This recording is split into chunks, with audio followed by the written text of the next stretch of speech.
watching News 3 Now, live at 4. Hello, everybody. Happy Monday. Welcome to Live at 4. Hope you had a nice weekend. You picked the right weekend to have a 3-day weekend. I know. It was feeling very fall out. I wore flannel, did some outdoor things. It was cozy. The weather was beautiful. I know, yeah. A little chillier today. We'll get an update on the weather in just a little bit. But first at 4, the highly anticipated first phase of the John Nolan reconstruction project is underway. News 3 Now's Jalen Banks joins us live from John Nolan. Jalen, what's it looking like out there now? That's right, Brady and Susan. Today is day one of a multi-year reconstruction project on John Nolan. I'm currently at the intersection of John Nolan and Lakeside Street. Just behind me, you can see, traffic kind of picking up here as we enter and get closer to rush hour times. Behind me is where you see the beginning of John Nolan being reduced down to one lane. Now, phase one is set to run for the next 2 years. And News 3 Now, we had the chance to catch up with a few of the engineers a part of this project, and they say phase one is the most extensive because multiple bridges will be built or worked on during that time. And earlier I had the chance to catch up with some Madison residents who use John Nolan frequently or at least travel downtown, and they say this will have a major impact on them over the next 2 years. I know a lot of people that commute from my office take John Nolan. I think it's going to put a really big strain on a lot of the other streets. We're on the Isthmus downtown, and there's not that many main thoroughfares to get around here. I take East Wash or Willie Street every day to get downtown for work, and I think there's going to be a lot more cars on those roads, so I'm going to have to be planning for some extra time in my daily commute. Now, phase one is set to end at the end of 2027. Phase two will start at the end of 2027 and run through 2028. That'll include construction from Lakeside to the beginning of Olin Park. And then phase three will run from 2028 to 2029. That will include construction from Olin Park all the way to the Beltline. Again, this is just day one of a multi-year project, so we'll be keeping you guys updated both on air and online, as this project continues and just its impacts it'll have on our community. But I'm going to send it back to you guys in studio. For now, reporting live from John Nolan, Jalen Banks, News 3 Now. Thank you, Jalen. We had a few showers this morning. Is there any more rain on the way? First Warn meteorologist Jacob Montesano has an update. Jacob. Well, we are going to see plenty of rain chances over the next week, but we are going to get a little bit of a break from any rain for tonight and most of tomorrow. Now, looking at the current temperatures, very comfortable out here. A little bit cooler further east with temperatures in the lower 60s, but some areas to the west actually in the middle 70s at this hour, 68 specifically for Madison. Now, looking at the current radar, not seeing anything, but with the amount of clouds that we're still seeing across far southern and southeastern Wisconsin, wouldn't surprise me if there are a few sprinkles out there that just are not picking up on the radar.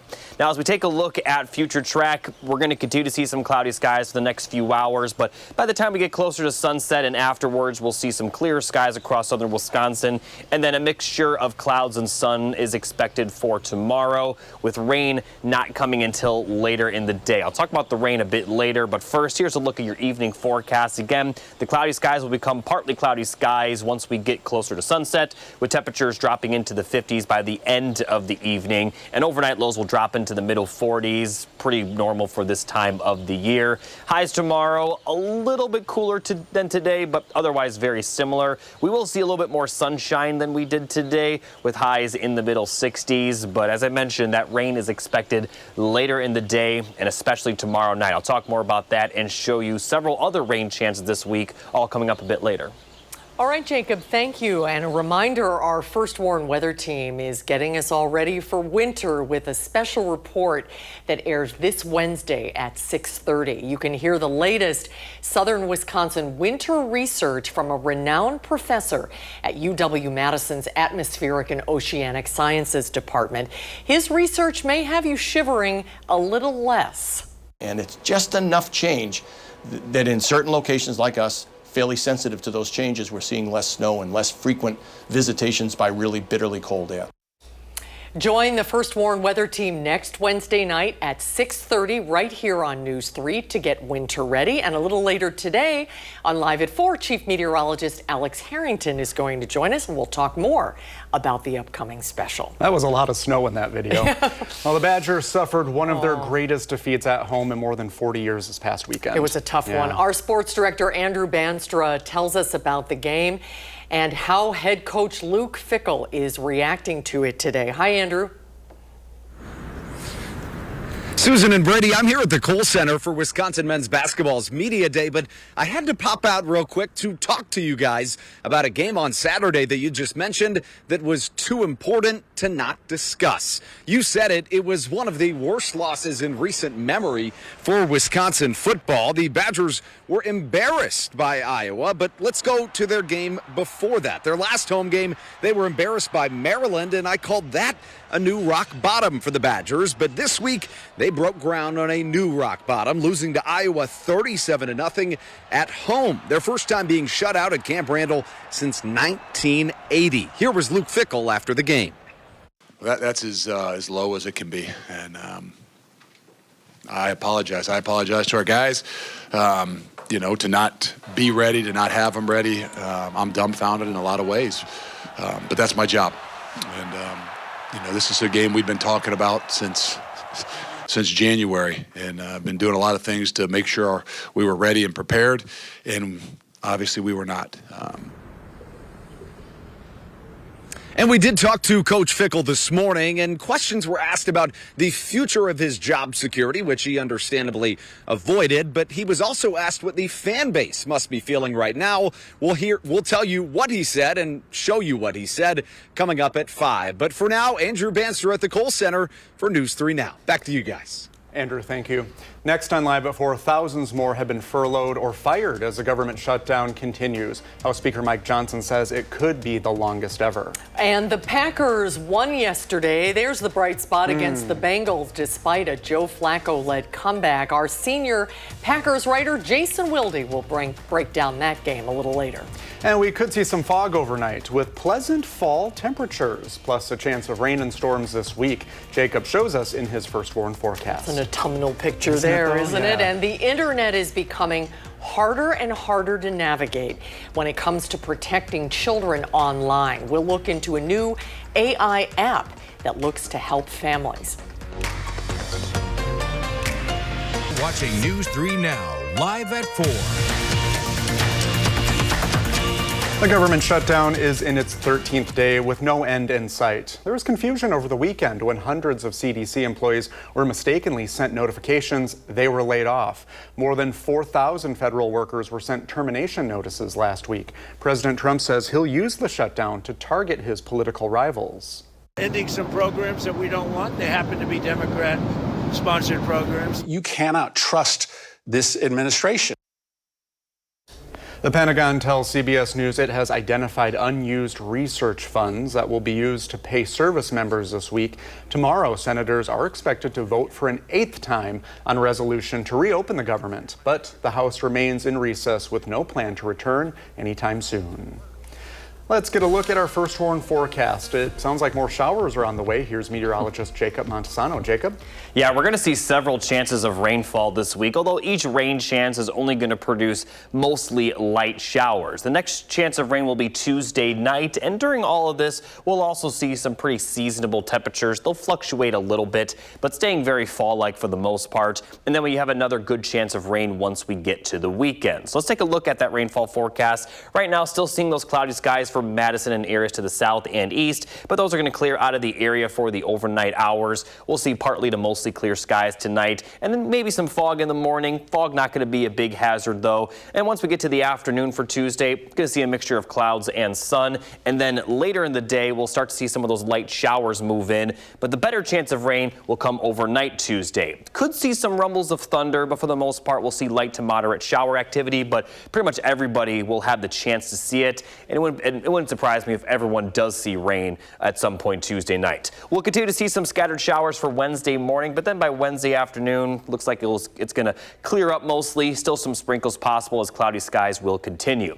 Now, continuing from there, we're going to see another chance of rain once we get into the daytime on Thursday. Again, mostly in the form of light to moderate showers. Nothing is expected to be too heavy. And then once we get to Friday looks like it should be mostly dry, but still could see some light precipitation at times. It will be pretty windy Friday and at times over the weekend. And then more rain is expected Friday night into the weekend, and that system could also bring quite a bit of rain. But a lot can still change between now and then. So that weekend system, not a slam dunk. But here's a recap of all the rain chances this week. Again, small chance of rain during the day on Tuesday, better chance Tuesday night into Wednesday morning, another small chance of rain Thursday, and then Friday night into Saturday, we'll have another pretty good chance of rain with another small chance of rain by the time we get to the end of the weekend on Sunday. So again, on and off showers are going to be the story this week, but overall, we're not going to see a significant amount of precipitation simply because a lot of the rainfall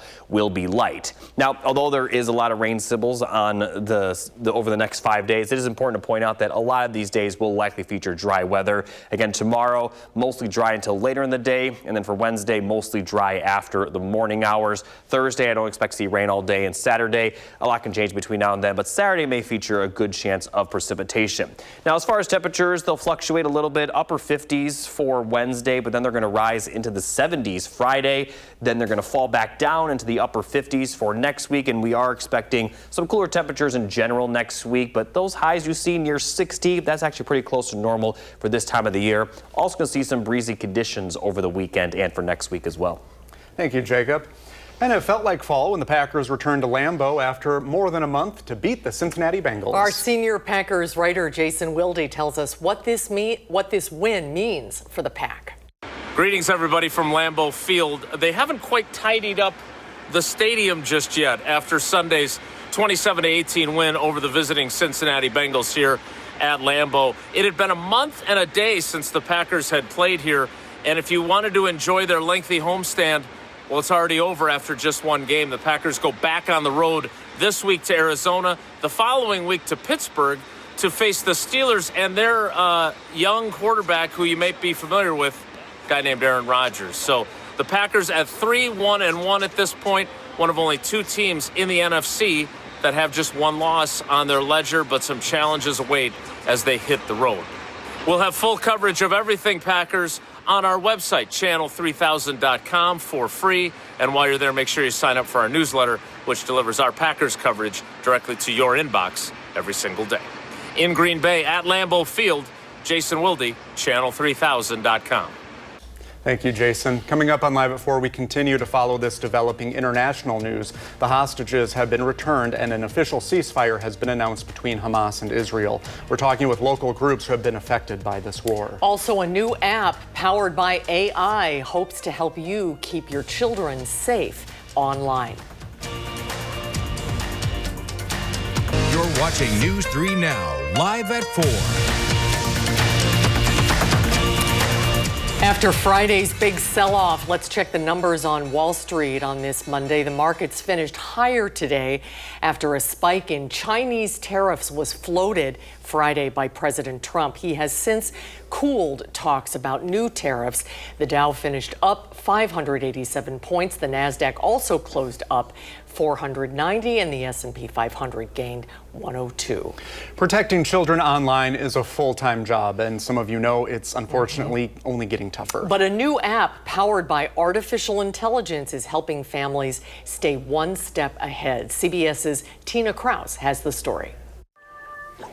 With every tap, smartphones open a gateway of possibilities for kids. Snapchat, TikTok, YouTube. And a world of worry for parents. But an artificial intelligence-driven app is offering a new kind of digital safety net. Rather than banning or restricting access, Swaley retrains feeds in real time. It kind of filters and identifies harmful content within social media, and it alerts both children and parents about it, and it helps them deal with it. It gives them tips and tricks of what they're being exposed to. Swaley worked with more than 2,000 families from the US and UK to create the app. Everything that you told us actually helped us build the app. 77% of children told the company social media is damaging their health, and most feel powerless to stop it. And 72% specifically of UK kids told us that in the last week they had seen something negative that had made them anxious, angry, sad, or kind of annoyed or uncertain about life. Swaley uses 36 AI filters to expose harmful themes. Everything from over-sexualization to unrealistic body standards, toxicity, misogyny, violence. Teachers say it's a welcome tool. It has the capability through its AI to understand the latest trends in a way that, frankly, even I as an educator who works with children every day, we can't stay on top of it. What I've seen recently. AI-powered protection, designed to detect what parents might miss. Tina Kraus, CBS News, London. And the creators say Swaley is built to keep up with fast-changing memes, slang, and social media trends faster than traditional filters can. Coming up on Live at 4, a police standoff ended peacefully in Lafayette County. What led to that exchange? And then Wisconsin has been ranked one of the worst states in the country when it comes to deadly police pursuits. Why our state is higher on that list when we come back.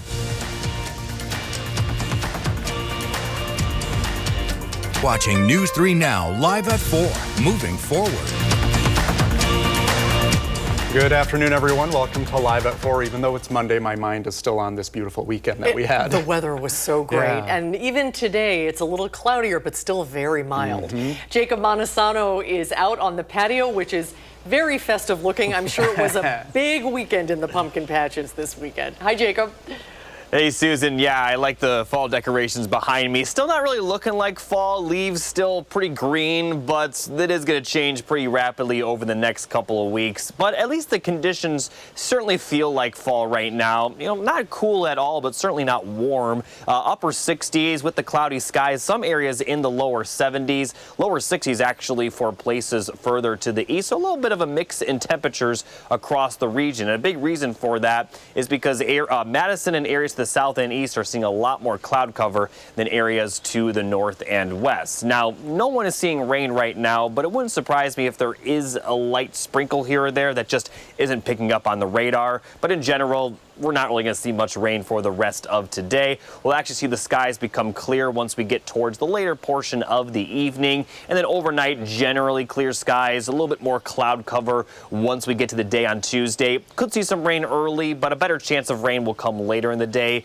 But even for tomorrow, it's going to be pretty light. The best chance of rain over the next 2 days will be tomorrow night, where we will see those showers roll through. Maybe some pockets of heavy rain for areas north of Madison, but still not going to see anything too significant, but certainly a very good chance of rain for tomorrow night. But we're not going to see anything for this evening. Partly cloudy skies, temperatures in the lower 60s to upper 50s, and then overnight we'll see lows dropping into the 40s. So a pretty normal evening and overnight for this time of the year, and we are going to continue to see seasonable temperatures, but more rain chances. So I'll talk more about the extended forecast coming up a bit later. All right, Jacob, thank you. Well, for the first time since 2018, the Brewers are going to the National League Championship Series. How about that news? Well, the Brewers clinched Game 5 over the Cubs with a score 3-1. And now it's a 7-game series against the Dodgers, starting at American Family Field, where we find our Tanisha Shaw. What are you hearing from fans, Tanisha? Hey, Susan and Brady. I'm hearing a lot from fans here at American Family Field in Milwaukee, and I must say, it is kind of a gloomy day, but the weather is not impacting the spirits of these Brewers fans. And I haven't been able to talk to any Dodgers fans, but I know that Milwaukee spirit is in the building, or I should say in the parking lot right now. Take a look at all these fans right now tailgating as we do at American Family Field. You know, first pitch isn't even till 7:08, but people are already so excited. You know, you can hear the chants. You can just hear the cheers. the game hasn't even started yet. So I can only anticipate what's going to happen after first pitch here in Milwaukee. And as I said, there's so many people to talk to. We're going to be talking to them all during this tailgate. So Susan and Brady, I know you're probably a little jealous because I'm going to be out here with the brats, the beers. I can't indulge, of course, but I will be out here near them. And I'm also near these wonderful fans. And they told me that they wanted to leave the Brewers with, like, you know, some good energy, some good vibes before first pitch. So let's cheer on the Brewers on three, okay? 1, 2, 3. Go Brewers! All right, that's the energy we need because we want to make it all the way to the World Series. But for now, Susan and Brady, I'm going to send it back to you. That looks like a fun day. It really does. Thank you, Tanasia. And again, that game starts tonight at 7:08. The people of Gaza, the focus now must be on restoring the basics of a good life. We're going to have a lot of money coming into Gaza and a lot of rebuilding and building. It's not so much rebuilding, it's really building. A big relief. That is what Palestinians and Israelis in Madison are saying about the seeming end to the current war, which began over a year ago in Gaza. The conflict caused some division here at home between different groups, but as they tell our Arman Rahman, it's all about looking forward now with cautious optimism. At the Hillel building on UW-Madison's campus, this display has been honoring the Israeli hostages taken in the war between Hamas and Israel since October 7th. Now, students and faculty say it's with joy that they'll be taking it down as all living hostages have been freed by Hamas. I really hope that this is a step in the right direction. Jolie Manavi is a sophomore Jewish student who got the chance to go on a student leadership delegation trip to Israel, the Gaza Strip, and Syrian border this past year. She says it was an eye-opening experience and, reflecting back, hopes that both sides will do what they need to do to keep the peace for as long as they can. Meanwhile, Palestinian UW alum and Madison resident Shafiq says with families still in Palestine, their fight for statehood is not over. Seeing the joy on Palestinians has been really heartwarming. There's also been like a little bit of anxiety, uncertainty about what's going to come next. We just got a first-hand experience on what was happening and tried to learn more about both sides and where both sides are in the wrong or what can be done to do better. Now, last November, during the height of the conflict and the U.S. presidential election, I spoke to an Israeli student who has a friend who was taken hostage as well as family still living in Israel. Hear what he has to say about the ceasefire and peace talks tonight at 6. For now, reporting on UW-Madison campus, Arman Rahman, News 3 Now. Arman, thank you. A 37-year-old Benton man is in custody after a multi-hour standoff with law enforcement last night. Lafayette County Sheriff's Office deputies say it started at about 7:45 when callers reported a disorderly man near Main Street and Temple Avenue in the village of Benton, with one saying he was armed. When officers arrived, the man went back to his home on Galena Street and then refused to cooperate. Multiple agencies, including Hazel Green and Galena Police, responded to help. The standoff ended about 7 hours later at 2:40 in the morning with no injuries. It's unclear which charges the man might face. A man is recovering this afternoon after being injured in a fight at a bus station on East Washington Avenue near Breeze Stevens Field. Early Saturday morning, Madison police say they were called to the bus station at East Wash and Patterson Street to break up a fight. When police intervened, one person resisted and was taken to the hospital for an injury from the fight. Officers say the 35-year-old was medically cleared before being taken to the Dane County Jail and now faces charges of resisting disorderly conduct and bail jumping. A new study from the National Highway Traffic Safety Administration says Wisconsin is one of the deadliest states when it comes to police pursuits. Last year, Wisconsin recorded 535 fatal crashes in 2023. 11 of them, or 2%, were directly caused by a police chase. The study also shows the Wisconsin State Patrol's pursuit operations policy instructs troopers to only engage in a pursuit when it can be done without creating an unreasonable danger. Alaska, Hawaii, North Dakota, Delaware, Montana, and Nebraska had no deadly police pursuit crashes in 2023. The Wisconsin Department of Agriculture Agriculture, Trade, and Consumer Protection, or DATCAP, is suspending all poultry shows, swap meets, and movement of poultry in Jefferson, Waukesha, Walworth, and Rock counties. This comes after H5N1, or bird flu, was found in 2 Jefferson County flocks, and most recently in Racine County. That discovery was made in a backyard poultry flock, which was then culled to prevent the spread of the disease. DATCAP is urging all livestock owners to put strong biosecurity measures in place, like quarantining new animals for 30 days, disinfecting equipment regularly, and more diligent hand washing. The Wisconsin Air National Guard's 115th Fighter Wing is conducting evening training flights this week in the Madison area. The F-35 aircraft takes off and lands at the Dane County Regional Airport and Truax Field until 9:30 Tuesday through Thursday. The Guard requires nighttime training throughout the year to keep pilots and personnel prepared for operations. Well, Summerfest is announcing Post Malone will headline its music festival on Saturday, June 27th, 2026. Posty recently expanded into country music, collaborating with Taylor Swift on Fortnite. Remember, she used to be country. And releasing I Had Some Help with Morgan Wallen. He joins Garth Brooks and Ed Sheeran as headliners. Special guest Carter Faith will perform alongside Post Malone. Artist pre-sale tickets go on sale Wednesday at 10 a.m. through Thursday at 10 a.m., while the venue pre-sale runs Thursday from 10 a.m. to 10 p.m. It's never too early to be thinking about Summerfest. No, yes. Have to get those tickets while you can. Yeah. Well, and speaking of weather, when we come back, winter is coming. Sounds like a Game of Thrones line, doesn't it? We're going to sit down with our chief meteorologist, Alex Harrington, and talk about a very special weather presentation coming up later this week. And the third installment of Tron hit theaters this weekend. Will Loper shows us if it's worth seeing. Plus, more rain is on the way. Jacob will tell us about an end to our dry spell and when to expect more rain when we come back.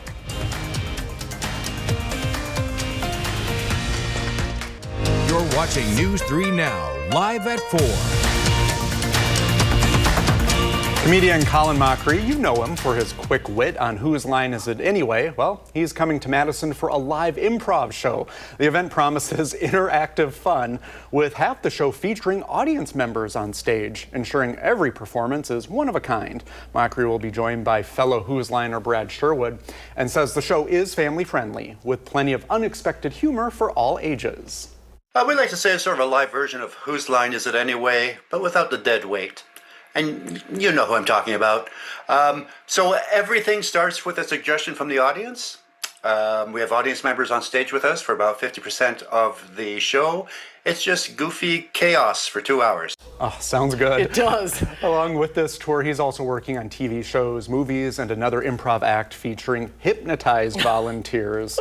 Oofda. That show will be at Overture Hall at the Overture Center in Madison on Friday, the 24th at 7 o'clock. Tickets start at about $55 on the Overture Center website.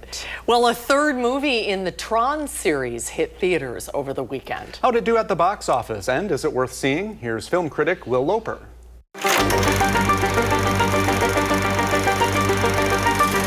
Hey, Susan and Brady. The newest movie in theaters, Tron Ares, was #1 at the box office this past weekend. But the sci-fi action flick disappointed, making just $33 million. But is the film worth seeing? So much talk of AI and big tech today. Virtual worlds, what are they going to look like? When will we get there? We were first introduced to the world of Tron in 1982, with a young Jeff Bridges sucked into a digital world and forced to play gladiator-like games to survive. The film gained cult classic status, and a sequel, Tron Legacy, arrived much later in 2010, with some minorly updated graphics. And now Tron Ares continues the story, this time with the digital world invading the real one as two companies compete to find a way to bring AI permanently to life. You think you're in control of this? You're not.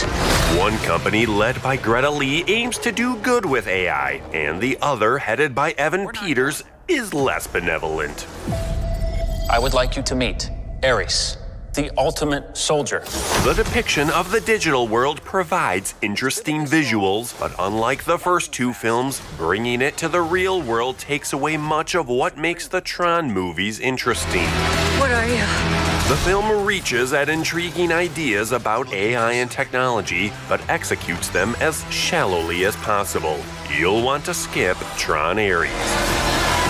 Hang on! For Live at 4, I'm Will Loper. We'll wait for that one to stream, I Yeah, guess. yeah, I guess so. Well, coming up on Live at 4, we're getting you winter ready with help from the First Warn Weather Team. Chief Meteorologist Alex Harrington joins us with a look at the Wednesday weather special. 3 now, Live at 4.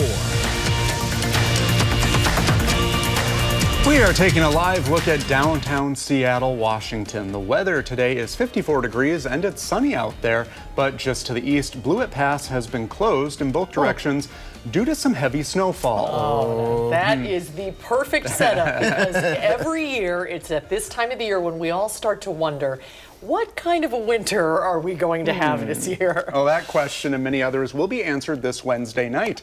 Our First Warn Weather Team is hosting a special Winter Ready, and Chief Meteorologist Alex Harrington is here with a preview. Hi. Hi, thanks for having me on 4 o'clock to talk about this very exciting special. Yeah. We have not done a weather special for quite some time, so we are very excited about this special. We've been working really hard the past couple of weeks where we could, from a traditional perspective, be awesome to talk about the types of winter weather we get, maybe go back in history and talk about past historic winter storms, but we literally wanted to dig a little bit deeper into this special and have some topics that maybe Southern Wisconsin maybe have not heard a whole lot about. Here we're talking to Professor Martin, who is one of our renowned professors at the AOS, the Atmospheric and Oceanic Sciences building at UW-Madison, and what Dr. Martin has to say about our Southern Wisconsin winters may have you shivering a little bit less. Let's hear what he has to say. And it's just enough change that in certain locations like us, fairly sensitive to those changes, we're seeing less snow and less frequent visitations by really bitterly cold air. Thanks so much again, Professor Martin, for having us out. But we have other segments, too. As part of the winter weather special, we're going to go to the National Weather Service. We're going to talk about what goes into issuing winter storm watches, winter storm warnings and advisories. There's a societal component to that. So, for example, I don't want to give too much away, but think about the time of the day. And there are certain times of the day where we may be out and about more, and that is a factor that can go into issuing, it can go into the decision-making process of a warning versus an advisory. And then as part of that, we want to make sure that everybody has the First Warn Weather app downloaded. So we have the steps for that. And guess what? I'm going to bring a prop here. Wouldn't be Alex if I didn't bring in something new and exciting here. So this is a First Warn Weather shovel for our viewers. We're going to have a contest, more to come on that contest, but 5 lucky winners are going to win a First Warn Weather shovel. So we literally are going to, the First Warn Weather Team, help you dig out this winter with any snow that we get. That's great, and we'll get everybody to sign it for you, too. That would, yes, put an autograph on we it. certainly can do that. And as part of that, Susan and Brady, the First Warn Weather Team, we're going to give you our prediction for the 2025-2026 winter weather season. And well, I was telling this to you earlier, Susan, the cat isn't out of the bag here. The dog is out of the bag. We're going to see a furry friend that I know very well, and we're going to try to make some connections with Loki, who is my dog, and Loki's battle with allergies to Wisconsin winters. So more on that and more in our winter special that airs this Wednesday night. I know you and the team have worked really hard to make this really wonderful for people and kind of give them these, not just the nuts and bolts, but these really great storytelling elements. Yeah, a little bit different of a twist on some of the specials that we've done. We've done some wonderful weather specials in the past. We wanted to take a moment this time around to talk about some other topics in the winter topics that maybe aren't talked about quite as much at the dinner table, or topics that maybe we haven't had an opportunity to talk about on air when we do our live forecasts. So there'll be things to learn, there'll be things to win. Yes. A lot. We're really looking forward to it. It's Wednesday night, 6:30, immediately following News 3 Now at 6. And it's worth it just to see Loki. Loki is the star of the special, big time. All right. Thank you both. Alex. Thanks, Alex. Thankfully, you don't need this shovel just yet. Here's meteorologist Jacob Montesano with a look at how Mother Nature is putting an end to the dry spell with some rain. Yeah, we are going to see plenty of rain, but disclaimer, there is no snow in the forecast, not yet. That is still at least a few weeks away, if not over a month away. Now, as we take a look at the three things you need to know, our next good chance of rain will be Tuesday night, and throughout these rain chances this week, temperatures, although they'll fluctuate a little bit, still going to be pretty seasonable. It's going to feel like fall pretty much every day this week, and then we have another good chance of rain once we get to the weekend. Now, right now, we're still seeing that cloud cover. Some light sprinkles may still be possible throughout the evening, but not going to see much. Then we'll see clear skies overnight, and then once we get to Tuesday, a mix of clouds and sun throughout the day. Should stay dry for the first half of the day, but later we are going to see some more showers move into the region. Very light showers, I should point out, Tuesday evening. But then Tuesday night, a little bit more consistent rain is expected to move into the region. Looks like the best chance for that will be for areas north and northeast of Madison. Could see some rumbles of thunder as well, although most of the region will just see a few light to moderate showers. Once we get to Wednesday morning, still going to see some of those scattered light showers, but by Wednesday afternoon, a lot of that looks to kind of clear out of the region, although we'll see continuous cloud cover Wednesday, so we still could see some sprinkles. And then Wednesday night, again, still going to see that mix of clouds, so the chance of rain will still kind of be there, although not as great until we get to Thursday, where we see more consistent rain move into the region. So looking at the rain chances overall this week, best chance will be tomorrow night into early Wednesday, and then again later in the week, Friday night into Saturday, looks like we'll see a good chance of rain as well. But again, most of these precipitation chances won't produce a massive amount of rainfall. So as we take a look at the amount of rain that's expected over the next 7 days, we may only see about a ½ inch, and that might be the high end of the forecast. So several rain chances, but nothing too consistent. But any rain that we do get would definitely be some good news, because as we take a look at the current drought monitor, we are seeing some drought start to form across Wisconsin. Abnormally dry conditions for a lot of the state, moderate drought in far southern Wisconsin. So at the very least, the rain this week will help the drought conditions not get worse, although I don't expect the drought conditions to necessarily get better, just because we're not going to see, a big amount of precipitation for the entire week. So here's a full look at the 7 to 10 day forecast. Middle 60s for highs tomorrow, upper 50s for Wednesday, then middle 60s again Thursday. Could get to the 70s Friday, but that will be the only day where we'll see those temperatures that warm. Highs kind of right around 70 for Saturday, then they're going to drop for early next week. And throughout next week, we're going to have highs in the upper 50s to low 60s with some breezy conditions throughout the week as well. So certainly going to feel pretty chilly at times throughout next week. You're watching News 3 Now, live at 4, moving forward. Every day is a good day to celebrate the nation's service members, but today is extra special. That's because the U.S. Navy's actual birthday observed every year on October 13th. It was on that date in 1775 that the Continental Congress greenlit the first U.S. naval force, and that makes Monday the Navy's 250th birthday, according to nationaldaycalendar.com. The Continental Navy had just 2 ships and a crew of 80 men at the time of its inception. Today, it has more than 340,000 active duty personnel and upward of 71,000 reserve members. Well deserved. So doing the math, the Navy is older than the country itself, because it said 1775. So Isn't that interesting? I didn't know that. That's the first I heard of that. Yeah, very interesting. Boy, with the cloud cover, it feels a little cooler outside, but it's actually still pretty mild. Yeah, I mean, temperatures are in the upper 60s, and the average high for this time of year is supposed to be in the lower 60s. Now, we could see some of those average temperatures over the next 10 days. So very fall-like with plenty of rain. All right, Jacob, thank you. We'll be right back. Now, tomorrow on Live at 4, Dr. Jeff Potoff is here to talk about the latest vaccine requirements and the latest surge of companies stepping back from artificial dyes. And later on News 3 Now at 5, we're heading back to American Family Field ahead of the Brewers game tonight against the Dodgers. Well, thanks for joining us today on Live at 4. We'll see you back here tomorrow, and you can always find us streaming 24/7 on Channel 3000+. News 3 Now at 5 starts right now.